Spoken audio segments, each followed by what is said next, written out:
감사합니다. 다음으로는 이 리즈 청년의 이스라엘 대 하마스라는 주제로 스피치가 있도록 하겠습니다.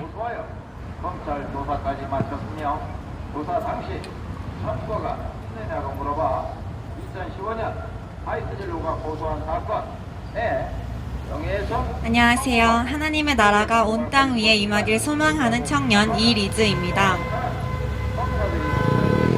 어제 이스라엘과 팔레스타인의 테러 조직 하마스가 무력 충돌 열흘 만에 휴전하기로 합의했습니다.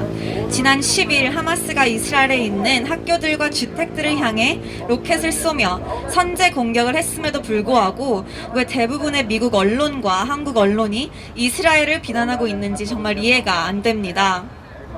트럼프가 대통령이었던 6개월 전만 해도 중동 지역에는 평화가 있었습니다. 트럼프 전 대통령은 미국 대사관을 예루살렘으로 옮기고 같은 주에 오바마 이란 핵 협정에서 미국을 탈퇴시켰습니다. 이런 외교 정책을 통해서 트럼프 전 대통령은 온 세계에게 미국은 이스라엘 편에 선다라고 선포를 했던 것입니다.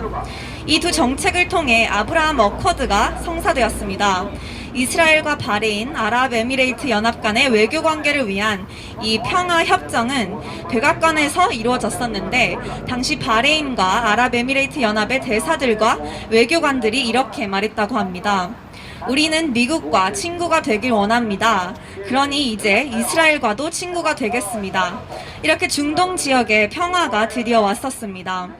하지만 바이든 대통령은 올해 대통령이 되자마자 하마스 테러 조직과 한 몸인 팔레스타인 정부에게 6,600억 원을 지원하는 등 트럼프 대통령이 탈퇴했던 오바마 이란 핵 협정을 다시 성사시키는 것을 외교 정책 중에 가장 우선시하고 있습니다.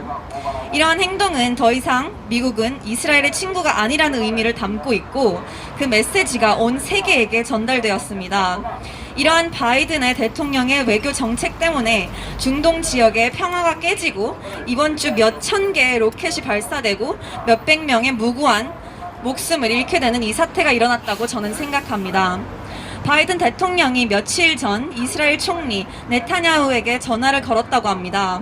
그에게 응원의 말을 전하기 위해서가 아니라 더 이상 이스라엘을 테러 공격으로부터 보호하지 말고 맞서지 말라라고 아주 강력하게 이스라엘을 비하하면서 말했다고 합니다. 그리고 바이든 정부는 그들이 이 중동 지역의 유일한 민주국가이고 중동 지역의 유일한 미국의 동맹국인 이스라엘 편이 아니라 테러 조직의 편을 든 것에 대해서 아주 당당하고 떳떳하게 언론에 밝혔습니다. 정말 역겹습니다. 한 테러 조직이 무고한 민간인들을 살해하는 것과 한 국가가 본인의 국민들을 보호하는 행위를 어떻게 동등하다고 여길 수 있습니까? 이번 한 주 동안 이스라엘과 하마스 관련 뉴스를 보면서 크리스천으로서 정말 많은 것을 느끼게 되었습니다. 에베소서에서 우리의 씨름은 육신의 정쟁이 아니라고 써있지만 예루살렘 중심으로 중동 지역에서 일어나고 있는 또 일어났던 모든 역사의 흐름을 볼 때 이스라엘은 유일하게 영적 전쟁이 눈으로 보여지는 것이 아닌가 생각이 듭니다. 영적 전쟁은 실제로 일어나는 상황이라는 것을 다시금 깨닫게 되는 너무 뜻깊은 한 주였습니다. 이스라엘에서 로켓이 발사되는 그런 상황이 우리 개개인의 인생에서 지금 이 순간도 일어나고 있다는 것입니다. 그러니 하나님의 자녀들인 우리는 항상 민감하게 깨어 있어야 되고 말씀과 기도로 무장하셔서 이미 승리하신 예수 그리스도를 의지하며 영적 전쟁에서 승리하시길 축복합니다. 감사합니다.